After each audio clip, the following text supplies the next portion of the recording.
이제 그 아까 앞에서 다뤘던 2차 미분 방정식 뭐죠? 스튜름 리오빌 이론에서 조금 뭐 특별한 아니면은 좀 유명한 그런 식을 실제로 우리가 좀 손을 대볼 거예요. 그게 유명한 게 르장드르 이퀘이션이라고 해서 식이 이런 식으로 구성이 되어 있는 거를 이제 르장드르 방정식이라고 합니다. 그러면 얘는 딱 보면은 우리가 어떻게 정리를 할 수 있냐면은 스튜름 리오빌 아까 이론에서 들고 왔던 식으로 바꿀 수가 있어요.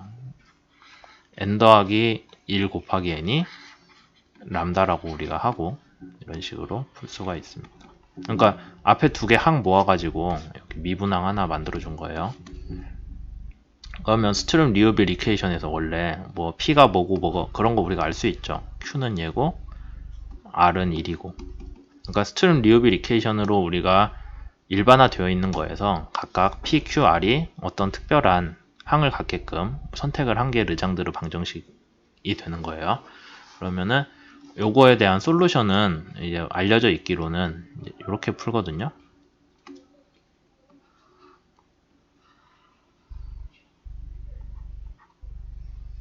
Pn이라고 하면은 이제 솔루션 중에 하나겠죠.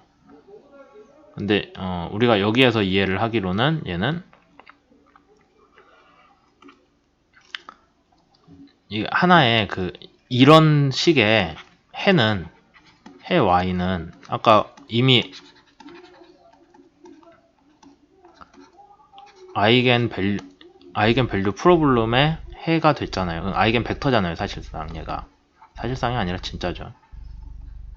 얘가 아이겐 벡터니까 알려진 르장드르 이퀘이션의 솔루션이 아이겐 벡터로서의 기능을 할 거다라는 거예요. 그럼 우리가 그 다음에 이 식 자체는 이미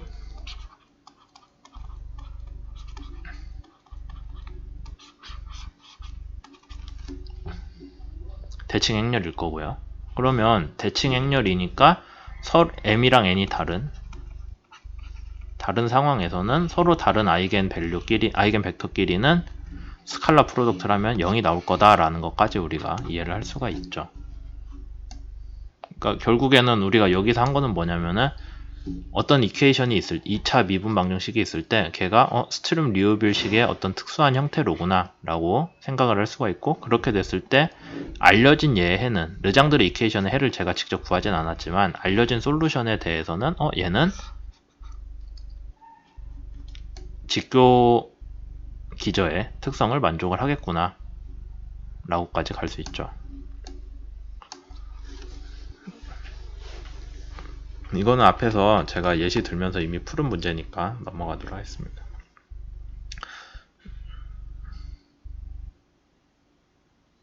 가는 람다는 무한이 있으며 얘는 이거다.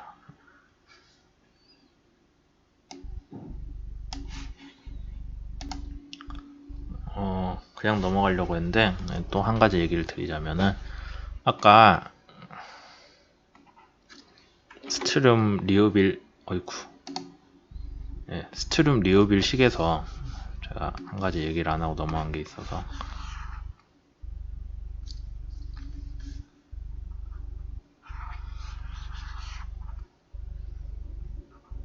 잘 안 되네요.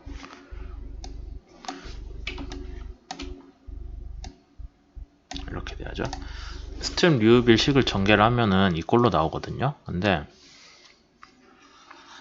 여기 이그젠플에서 들고 온 문제는 1차 미방식이에요. 다 전개를 해보시면 1차 미방식인데 여기에 대한 아이겐 벡터는 이거잖아요. 그럼 뭐 예를 들자면 우리가 함수가 뭐 0에서 1까지 정의가 된 함수라고 쳐요. 그러면 아까 앞에서 스트름 리오빌 식에서 우리가 배웠던 게 아이겐 벡터들은 서로 직교한다고 배웠잖아요. 스트름 리오빌 식으로 나타낼 수 있다면이 중요해요.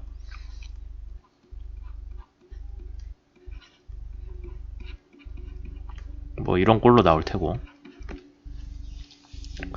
맞나요? 잠깐만, 제가 잘못 본 것 같은데.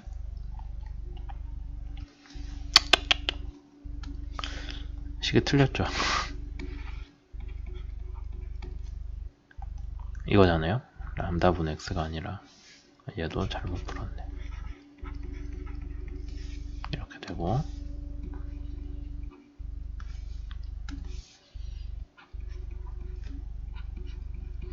람다 1, 2라고 할 수 있죠. 그러면은 얘는 0에서 1까지 2에 괄호 열고 람다 1 더하기 람다 2 x dx가 되고, 그럼 얘는 뭐가 돼요?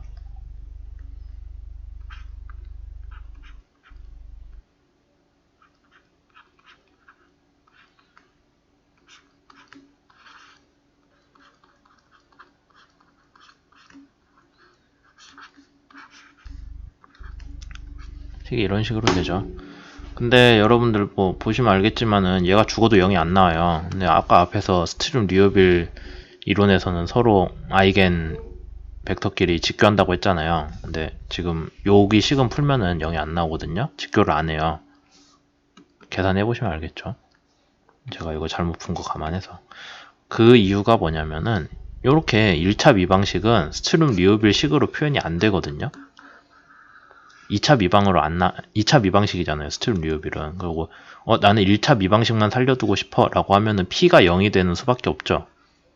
P가 0이면은 뭐 2차 미방식이 날라가니까. 근데 P가 0이면 걔 미분해도 0이잖아요. 얘는 0밖에 될 수가 없어요. 그래서 얘도 없어져야 돼요. 이 항도. 결국에는 Y에 대한 1차식으로 돼버리거든요. 이런 문제가 있습니다. 그래서 왜 이그젠플에 나와 있는 애는 이 아이겐 벡터에 대해서, 아이겐 벡터들에 대해서 서로 직교를 하지 않나요? 라고 생각을 직접 해보면 그런 생각이 드는데, 그건 답이 애초에 이 식은 스트림 리어빌 식으로 표현이 안 되는 케이스이기 때문에 그렇다라고 이해를 하시면 되겠죠.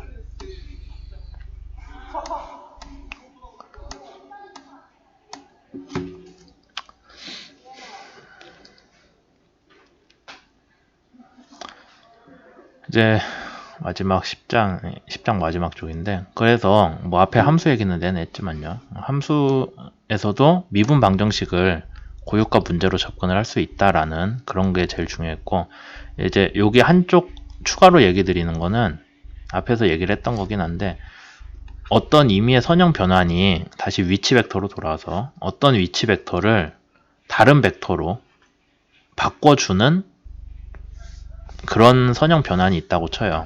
앞에서 내내 얘기했던 거죠. 뭐 201-1이라고 할까요? 이런 벡터가 있으면 여기에다가 우리가 a, b란 벡터를 집어넣으면 무조건 뭐가 나오냐면은 2a, 그 다음 밑에는 a 빼기 b라는 벡터가 나와요. 그렇죠?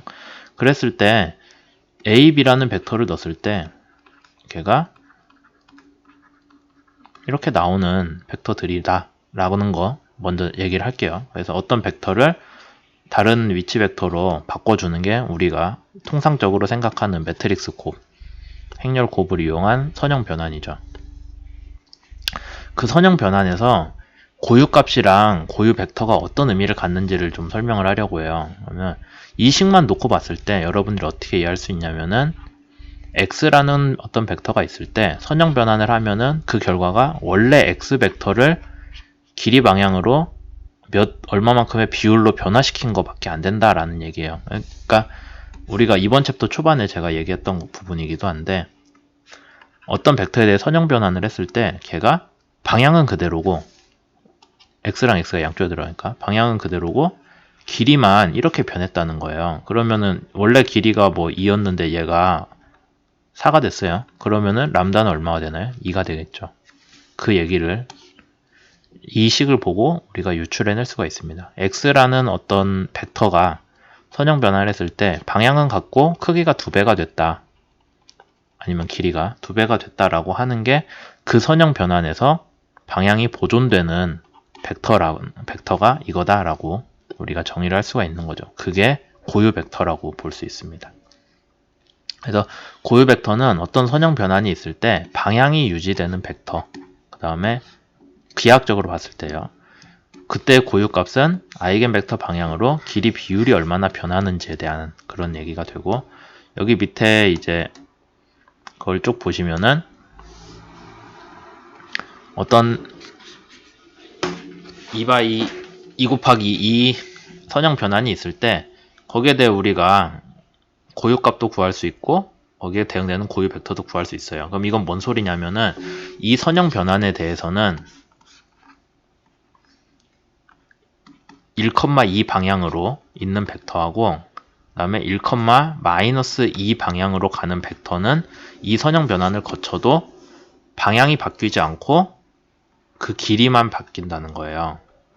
그래서 여기서는 마이너스 1이니까 반대 방향으로 같은 길이로 나올 거고, 만약에 이쪽에다가 2,-4를 넣잖아요. 입력으로 선형 변환에. 그러면 아웃풋은 방향이 반대만 되고, 아니 마이너스 1이니까 얘가 방향 갖고 크기가 마이너스 1이니까 거꾸로 가는 거겠죠. 그러면은 마이너스 2, 4라는 벡터를 내뱉을 거다라고 우리가 쉽게 추정을 할 수가 있고요. 얘는 1,2를 넣으면은 3,6이 나오겠죠. 벡터가. 아니면은 뭐 마이너스 1, 마이너스 2를 넣으면은 마이너스 3, 마이너스 6으로 방향은 유지되고 크기만 바뀔 거다라는 거 우리가 이해를 할 수가 있습니다. 그럼 모든 선형 변환이 다 아이겐밸류를 갖냐?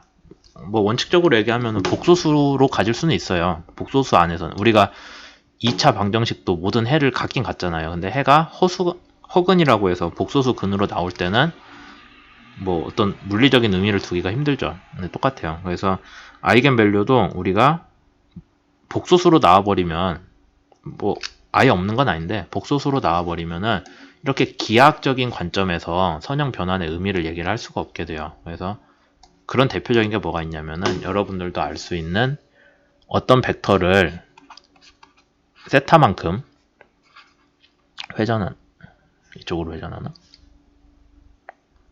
네, 이쪽으로 회전해요. 세타만큼 회전하는 회전 변환 매트릭스가 이렇게 나오거든요. 여기에 대해서 아이겐밸류를 여러분들이 구해보시면은 계산식이 이렇게 나옵니다. 그래가지고 실제로 이렇게 나와요. 그러면 코사인 세타 빼기 1이라는 항이 들어가는데 코사인 세타가 1이나 마이너스 1 아니면은 의미 없죠. 여기 안에서 코사인 세타 1이나 마이너스 1이려면은 세타가 0일 때 하나 있고 그 다음에 세타가 파이일 때 있어요. 여기는 값 이외라고 했는데 세타가 파이일 때도 있어요. 얘는 마이너스 1 나올 겁니다. 그렇죠? 예. 그래서 뭔 얘기냐면은 회전 변환에 대해서는 회전 0도를 해야 얘가 방향이 유지가 되죠. 아니면 회전 180도 하면은 거꾸로 가니까 얘도 방향은 유지돼요. 크기가 마이너스 1이 될 뿐이죠. 그거 말고는 얘가 원래 이렇게 있던 애에서 몇 도만큼 뭐 2분의 파이만큼 회전한다 그러면은 방향이 유지되는 벡터가 하나도 없는 거예요. 기하학적으로는. 그게 무슨 얘기냐면 아이겐밸류 고유값이 실수 이내가 없다라는 거죠. 그러니까 복소수 공간까지 확장하면 뭐가 있을 수는 있겠는데 적어도 우리가 생각하는 실수 공간에서는 이런 회전 변화는 세타가 0이나 파이가 아닐 경우에는 애초에 방향이 유지되는 변환 성분이 하나도 없게 되는 거예요. 그러니까 방향이 보존되지 않기 때문에 아이겐밸류가 다 허수라서 우리가 보여줄 게 없게 되는 그런 상황들까지 있다라는 거 얘기를 하고 있습니다. 그래서 이번 챕터에서는 아이겐밸류, 아이겐벡터 뭐 그런 거를 배웠어요. 그래서 이게 어떤 선형 변환의 특성을 나타내는 중요한 내용이거든요. 우리 저번 시간에 배웠던 행렬값과 더불어서 뭐 둘이 어느 정도 관련이 있긴 하지만 밀접한 관련이라고 하긴 좀 그렇고 하여튼 요 식을 바탕으로 우리가 일반적인 행렬곱하고 그 다음에 좀 특이하게 함수 그것도 미분으로 구성된 선형 변환에 대해서 아이겐밸류, 아이겐벡터를 어떻게 구하는지를 좀 해봤죠. 그 다음에 미분으로 구성된 선형 변환에 대해서는 미분 방정식이 되는데 특별히 어떤 특수한 형태의 2차 미분 방정식에 대해서는 스투름 리우빌이라는 거를 들고 와서 그때는 해가 서로 직교를 한다 라는 것까지 이해를 할 수가 있었습니다. 그래서 10장까지 해서 원래 목표했던 응용수학 내용은 다 했고요. 이제 원래 응용수학 특론 책에 그 뒤에 5장이 미분 방정식 관련한 얘기들이 있거든요. 근데 뭐 다시 얘기 드리지만 요즘 우리 분야에서 미분 방정식을 자체를 푸는 거는 뭐 그렇게 하지 않고 수치 해석으로 풀긴 풀겠죠. 근데 그게 그렇게 다룰 부분은 아니라서 제가 생각하기에는 그냥 요즘 우리 분야에서 제일 자주 쓰는 수학은 선형대수하고 그러니까 우리 책으로 하면 7장에서 10장까지고 그거 말고는 풀이의 변환 정도 우리가 5장 6장에 배웠죠. 사실 그 정도만 거의 쓰고 있기 때문에 거기에 대한 수업들로도 충분하다라고 생각을 해서 여기까지 수업을 했습니다.